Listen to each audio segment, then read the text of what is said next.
ರಾಷ್ಟ್ರೀಯ ಹೆದ್ದಾರಿ ಬಿಸಿ road Addahole Kalladka flyover ಕಾಮಗಾರಿ ಸಂಪೂರ್ಣವಾಗಿ ಪೂರ್ಣಗೊಂಡಿದೆ. ಆದರೆ ಇದೀಗ ಕಾಮಗಾರಿ ಪೂರ್ಣವಾಗಿದ್ದರೂ ಕೂಡ ಮಳೆ ಸುರಿದಾಗ ರಸ್ತೆಯ ಮೇಲೆ ಅಲ್ಲಲ್ಲಿ ನೀರು ಶೇಖರಣೆ ಆಗ್ತಾ ಇರೋದ್ರಿಂದ ವಾಹನ ಸವಾರರಿಗೆ ತೀವ್ರವಾದ ತೊಂದರೆ ಉಂಟಾಗ್ತಾ ಇದೆ ಎಂಬ ಆರೋಪ ಕೇಳಿ ಬರ್ತಾ ಇದೆ. ಹೆದ್ದಾರಿಯ ಹಲವು ಭಾಗಗಳಲ್ಲಿ ಮಳೆ ನೀರು ಸರಾಗವಾಗಿ ಹರಿದು ಹೋಗದ ಪರಿಣಾಮ ರಸ್ತೆ ಕೆರೆಯಂತಾಗುತ್ತಿದ್ದು ಅಪಘಾತದ ಭೀತಿ ಪ್ರತಿದಿನ ಹೆಚ್ಚಾಗ್ತಾ ಇದೆ ಎಂದು ಸ್ಥಳೀಯರು ಆರೋಪಿಸಿದ್ದಾರೆ.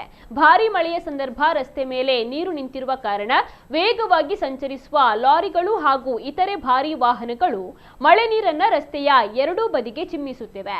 ಇದರಿಂದ ದ್ವಿಚಕ್ರ ವಾಹನ ಸವಾರರು, ಕಾರು ಹಾಗೂ ಇತರೆ ವಾಹನಗಳ ಚಾಲಕರಿಗೂ ಕೂಡ ರಸ್ತೆ ಮೇಲಿನ ನೀರು ದೊಡ್ಡ ಸಂಕಷ್ಟವಾಗ್ತಾ ಇದೆ. ನೀರು ರಭಸವಾಗಿ ಎರಚುವುದರಿಂದ ವಾಹನ ಚಾಲಕರ ದೃಷ್ಟಿಗೂ ಅಡ್ಡಿಯಾಗ್ತಾ ಇದ್ದು ಅಪಘಾತ ಸಂಭವಿಸುವ ಸಾಧ್ಯತೆ ಹೆಚ್ಚಾಗಿದೆ ಎಂದು ಸಾರ್ವಜನಿಕರು ಆತಂಕವನ್ನ ವ್ಯಕ್ತಪಡಿಸಿದ್ದಾರೆ. ಮಳೆ ನೀರು ಸರಾಗವಾಗಿ ಹರಿದು ಹೋಗಲು ಅಗತ್ಯವಾದ ಒಳಚರಂಡಿ ವ್ಯವಸ್ಥೆ ಸಮರ್ಪಕವಾಗಿ ಕಾರ್ಯವನ್ನ ನಿರ್ವಹಿಸದೇ ಇರೋದು ಹಾಗೂ ಹೆದ್ದಾರಿ ಕಾಮಗಾರಿಯ ಅವೈಜ್ಞಾನಿಕ ವಿನ್ಯಾಸವೇ ಸಮಸ್ಯೆಗೆ ಕಾರಣ ಎಂದು ಸ್ಥಳೀಯರು ಆರೋಪಿಸಿದ್ದಾರೆ.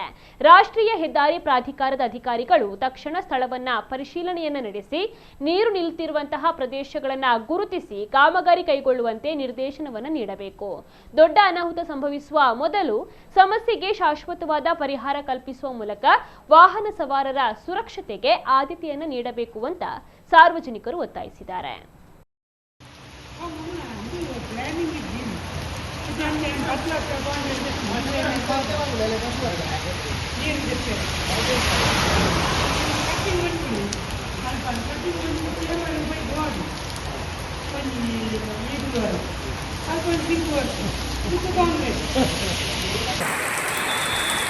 गाड़ी पोना फुल हेल्प कापी देखो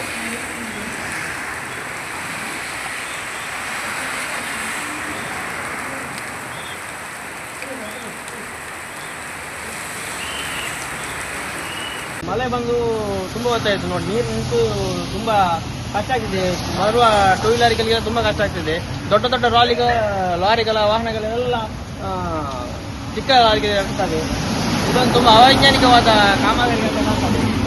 ಇದನ್ನೇನಾದರೂ ಅಧಿಕಾರಿಗಳು ಆದಷ್ಟು ಬೇಗ ರಿಪೇರಿ ಮಾಡುವಂಥ ಕೆಲಸ ಮಾಡಬೇಕಂತ ನಾನು ಈ ಮೂಲಕ ಕೇಳಿಕೊಳ್ತೇನೆ. ಇಲ್ಲಿ ಮಂಗಳೂರು ಪುತ್ತೂರು ರಾಷ್ಟ್ರೀಯ ಹೆದ್ದಾರಿ ಅಂದರೆ ಕಲ್ಲಡ್ಕದಿಂದ ಸ್ವಲ್ಪ 1 ಕಿಲೋಮೀಟರ್ ಮುಂದೆ ಈ ಫ್ಲೈಓವರ್ ಸ್ಟಾರ್ಟಿಂಗಲ್ಲಿ ಮಳೆ ಬಂದರೆ ಪೂರ್ತಿ ನೀರೆಲ್ಲ ಬಂದಲ್ಲಿ ಸ್ಟಾಕ್ ಆಗ್ತದೆ. ರಸ್ತೆ ಮಧ್ಯದಲ್ಲಿ ಗಾಡಿಗಳು ಬಂದರೆ ಆಕ್ಸಿಡೆಂಟ್ ಆಗುವಂಥ ಗ್ಯಾರಂಟಿ. ಅಂಥ ನೀರಲ್ಲಿ ಉಂಟು, ಗಾಡಿ ಹೋಗ್ಲಿಕ್ಕೆ ಸಾಧ್ಯ ಇಲ್ಲ ಅಂಥ ಪರಿಸ್ಥಿತಿ. ಇದನ್ನು ಏನಾದರೂ ಒಂದು ಸರಿಯಾದ ವ್ಯವಸ್ಥೆ ಅಧಿಕಾರಿಗಳು ಮಾಡಬೇಕು.